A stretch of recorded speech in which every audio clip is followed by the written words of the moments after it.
Hey guys, ఎలా ఉన్నారు అందరూ? Welcome back to my channel. ఈ రోజు మన కిచెన్ లో మనం చూడబోయేది వెంకటేష్ భట్ స్పెషల్ అయిన రసం. ఇంగ్రీడియంట్స్ చూసేసుకుందామా? పోపు కోసం ఆవాలు, జీలకర్ర తీసుకున్నాను. 2 మీడియం సైజ్ టొమాటోస్ ని తీసుకున్నాను. పప్పు కోసం ఐ టుక్ తోర్ దాల్, ఒక పచ్చిమిర్చి, చిటికెడు పసుపు, లెమన్ సైజ్ టామరిన్, సరిపడా ఉప్పు తీసుకున్నాను. ఎల్జీ ఇంగువ తీసుకున్నాను. ఇప్పుడు మనం టొమాటోస్ ని చిన్న చిన్న ముక్కలుగా కట్ చేసుకోవాలి.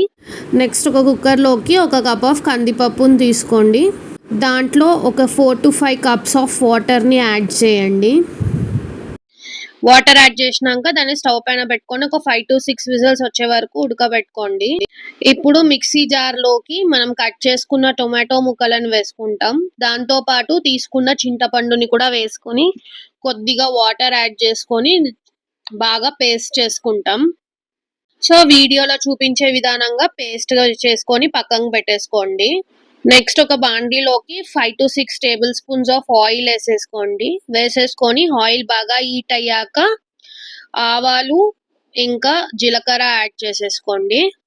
ఇప్పుడు దాంట్లోకి సీడ్స్ తీసేసిన పచ్చిమిరపకాయలను నేను యాడ్ చేశాను. నెక్స్ట్ కొద్దిగా పసుపు, ఇంగువ యాడ్ చేసుకొని బాగా కలుపుకోండి.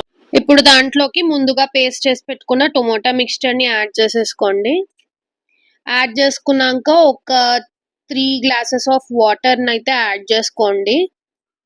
ఎందుకంటే మనం పప్పు యాడ్ చేస్తాం కాబట్టి ఆ రసం అనేది చాలా థిక్ అయిపోతుంది. అందుకే ఎక్స్ట్రా వాటర్ అనేది నేను యాడ్ చేసుకుంటున్నా.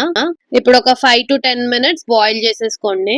ఇక్కడ 10 మినిట్స్ ఎందుకు చెప్తున్నానంటే టొమాటోస్ ని మనం పచ్చిగానే గ్రైండ్ చేసుకున్నాం కదా, సో ఆ పచ్చి వాసన పోయే వరకు దాన్ని బాగా బాయిల్ చేసుకోవాలి.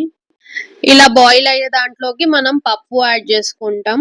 పప్పు యాడ్ చేసేసుకొని బాగా కలుపుకోండి. ఒక 2 to 3 మినిట్స్ వరకు బాగా కలుపుకోండి. సో ఆఫ్టర్ 2 to 3 మినిట్స్ నేను ఒక 2.5 టేబుల్ స్పూన్స్ ఆఫ్ రసం పౌడర్ అనేది యాడ్ చేస్తున్నాను. రసం పౌడర్ ఎలా చేయాలో నేను నెక్స్ట్ వీడియోలో మీకు క్లియర్ గా ఎక్స్ప్లెయిన్ చేస్తాను. ఆఫ్టర్ యాడింగ్ రసం పౌడర్ ఒక 2 మినిట్స్ అట్లా కలిపేసుకోండి.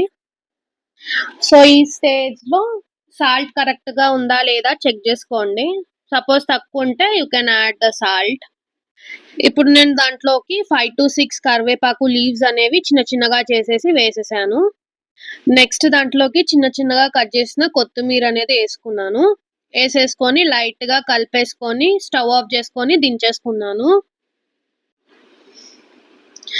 అంతేనండి, చాలా టేస్టీగా ఉండే వెంకటేష్ భట్ స్టైల్లో ఒక రసం రెడీ అయిపోయింది. ఎలా ఉందో ఇంట్లో ట్రై చేసి కమెంట్ బాక్స్ లో మెన్షన్ చేయండి. అంతేనండి, మరి ఈ రోజుకి ఉంటాను. Thanks for watching. Please subscribe to my channel. Bell icon ని క్లిక్ చేసి పెట్టుకోండి so that upcoming videos miss కాకుండా ఉంటాయి. Thank you. బాయ్.